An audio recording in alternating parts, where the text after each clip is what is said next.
gusto na talaga itakwil ng Senado itong si Senador Robin Padilla.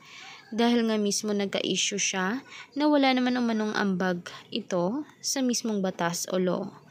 Minsan na siyang pinaringgan ni Willie Revillame na sana ay hindi nasayang ang boto ng mga tao kung siya ay marunong umupo at marunong din naman na manungkulan sa kanyang katungkulan. Hindi lang sana yung opinion lamang niya ang pinakikinggan niya. Ngayon na uso na ngayon ang mga gera-gera ay talagang mas pansin pa niya at mas kaibigan pa niya ang mga taga-China. Parang ang labas ay gusto niyang magpasakop ang Pilipinas doon.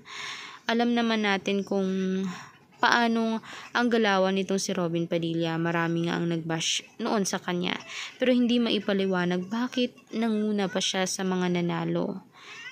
Gaano ka posible talagang siya ang iniluklok ng mga tao sa kanyang posisyon. Na gayon din naman ay wala pa siyang naiambag na magandang batas sa mamamayang Pilipino.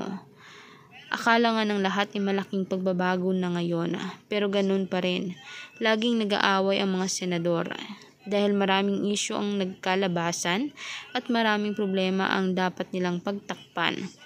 Sana naman umano ay manatiling ligtas at ang pera ng mga mamamayang Pilipino ay nasa tamang landas sana at nasa tamang kamay.